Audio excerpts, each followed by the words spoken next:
segment is sponsored by New Perspective Financial Solutions. If you're a federal government employee, what should be top of mind as you start thinking about retirement? Well, here to answer this question is Vanessa Patterson. Vanessa is a financial advisor and managing partner at New Perspective Financial Solutions, a DC-based firm that focuses on preparing people for a successful retirement. Welcome back to Great Day. Thanks for having me. I know this is so popular. We have so many federal government workers here. A lot of them are getting ready for retirement. What do you believe is the best place for their TSP? So there's so many options for the TSP when you retire. The first option is leaving it in there. A lot of people are familiar with it. It's easy, there's low cost. But one of the disadvantages is when you take money out. When you take money out, you do it what's called pro rata. So you can't say what funds you want to withdraw from.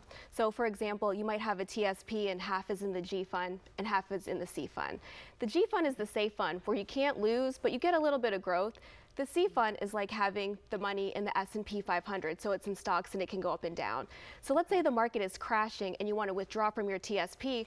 Ideally, you would want to take it from the G fund while you let the C fund go up and down. But unfortunately, you can't do it when it's in the TSP.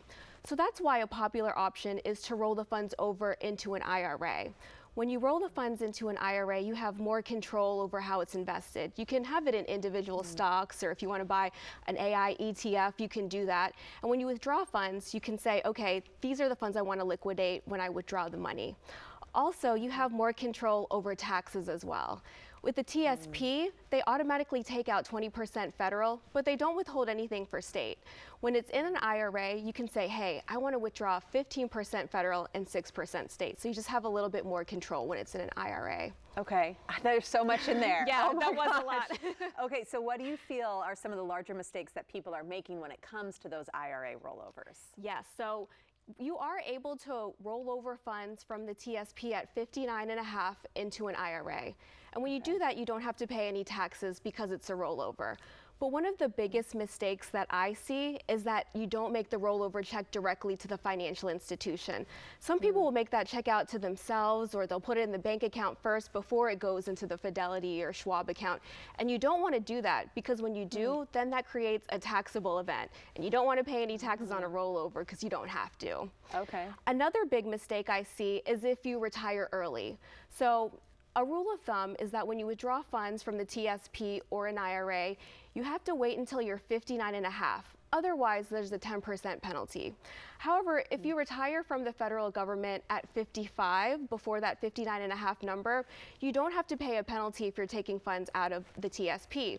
So if you roll the funds over, if you're 55, 56 and you're retired and it's in an IRA, then there is a penalty. So that's why when you're withdrawing funds and you retire early, leave some money in the TSP before you do the rollover into an IRA. And that's why you want to talk with a financial professional, because we know all the rules and how to navigate all the complexities of it. Honestly, I'm lost. I need you to lead me through, Vanessa. Absolutely. Something else that's new regarding your FERS pension. How do you calculate this?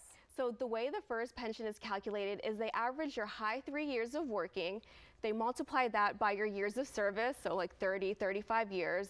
And depending on your age, they either multiply it by 1.1% or 1%. It's 1.1% if you're 62 or older, and it's 1% if you retire before the age of 62. One thing to note is that if you retire from the federal government before the age of 62, you'll get your FERS pension, and then you'll also get a Social Security supplement on top of that. And then that Social Security supplement goes away at 62, and then you can decide whether or not to apply for Social Security. So to sum it all up, your high 3 times your years of service and times either 1.1% or 1%. Oh my goodness. Okay, I have one more quick question for you. Is there a way to contribute more to your TSP than a standard contribution? So I always recommend maxing out if possible. You know, start off with a percentage and increase anytime you get a salary increase, do a little bit at a time. But one thing that you can do when you're 50 or older is you can do what's called the catch-up contribution, where you can contribute an extra $7,500. So if you can, absolutely take advantage of that. Obviously, people need your help. I feel like there was so much advice and help in there. Thank you, Vanessa, for being here today. For you at home, if you need this advice too, and you would like to learn more about preparing for your retirement, New Perspective Financial Solutions has a great offer. Vanessa wants to help protect and continue to grow your money while also helping you create a reliable income stream. So right now, for the first 5 callers with a portfolio of $500,000 or greater, they're offering a complimentary portfolio x-ray and retirement income plan just for you. This will allow the team at New Perspective Financial Solutions to sit down with you personally or schedule a call to make sure you are on the right track for a successful retirement. The number to call is 240-335-8366. Again, 240-335-8366.